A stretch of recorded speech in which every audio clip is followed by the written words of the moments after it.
Notre-Dame et Sainte Marie-Eugénie. C'est une longue histoire. La longue histoire de la recherche d'une jeune fille qui, de son enfance à son adolescence, cherche le sens de sa vie. À Notre-Dame, le Christ réveille en Marie-Eugénie le désir de faire le bien. Et c'est bien ce qui sera son projet d'éducation désormais. Essayons de comprendre ce qui s'est passé en ce carême 1836. Après la mort de sa mère, Marie-Eugénie s'est sentie plus seule que jamais. Lorsqu'elle a 18 ans, elle écrit dans son journal intime quelques paragraphes qui disent cette solitude. Mes pensées sont une mer agitée qui me fatigue et me pèse. Tant d'instabilité, jamais de repos. Je voudrais tout savoir, tout analyser. En fait, nous lui ressemblons dans nos recherches. Quand on cherche à comprendre, quand on cherche à prouver, quand on cherche une vérité qu'on ne trouve pas. Et en même temps, Marie-Eugénie sent qu'elle peut être vite distraite.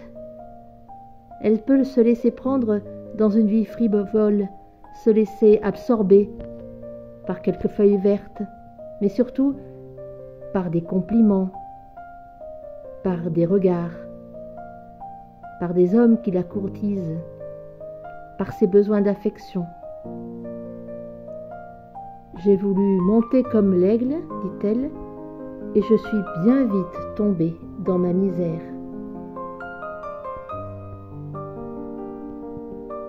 Je suis seule au monde, dans un amer isolement d'âme.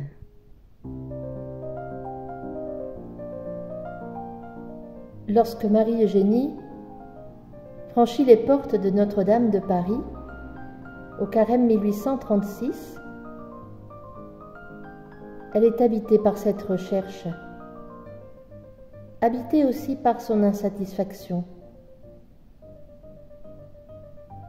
Insatisfaction de la vie superficielle, de la vie mondaine, et insatisfaction devant une foi catholique qui ne se dit pas en actes, qui se limite à des rites.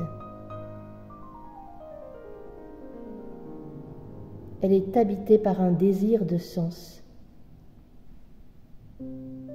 Elle nous invite à nous demander nous aussi quel est le sens de notre vie. Que pouvons-nous faire pour être utiles à ce monde? Comment ne pas perdre ce temps que Dieu nous donne?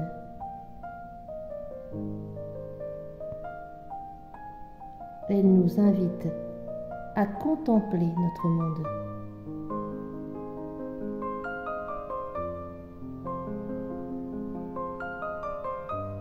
Avec cette question, elle va écouter la parole du Père Lacordaire. Et cette parole va ranimer son espérance, va susciter son désir d'agir pour Dieu, d'agir pour ses frères. Elle estimera plus tard que c'est la miséricorde qui l'a guidée à Notre-Dame en ce carême 1836. La miséricorde de Dieu. Elle écrira au Père Lacordaire pour parler de ce moment. La grâce m'y attendait. Votre parole répondait à toutes mes pensées. Elle expliquait mes instincts. Elle achevait mon intelligence des choses. Elle ranimait en moi cette idée du devoir.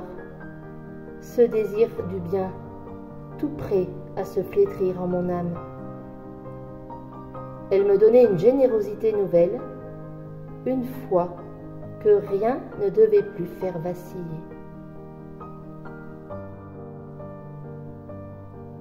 Achèvement de son intelligence, foi, générosité. Voici 3 mots qui résument assez bien l'expérience intérieure que fait Marie-Eugénie à Notre-Dame. En fait, son être, sa pensée, sa vie sont comme unifiés. Elle comprend que l'intelligence, la foi et les actes doivent puiser à la même source et aller dans la même direction, celle du Christ et de l'Évangile. Et c'est à Notre-Dame qu'elle conçoit le désir de donner sa vie pour le Christ et pour ses frères et sœurs. Elle ne sait pas trop comment, mais elle dit que c'est là le début de sa vocation. Les premiers pas, le premier souffle qu'il appelle.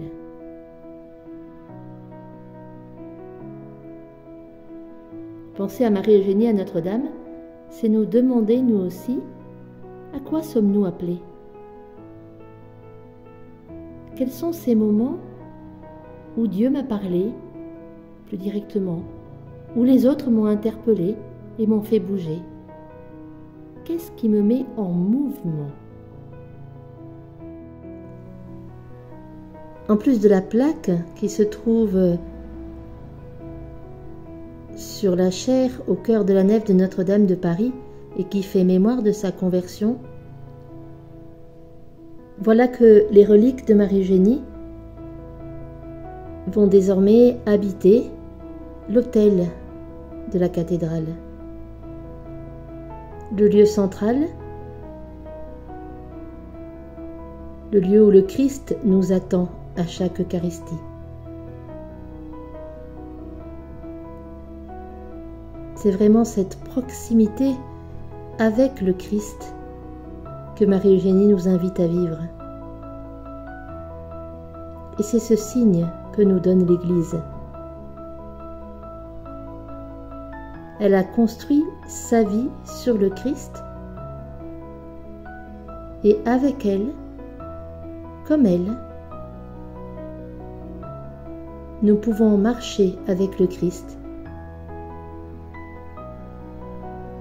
dans une vie qui nous aide à harmoniser notre intelligence, notre cœur et nos actes. Pour cela, Marie-Eugénie est un guide sûr.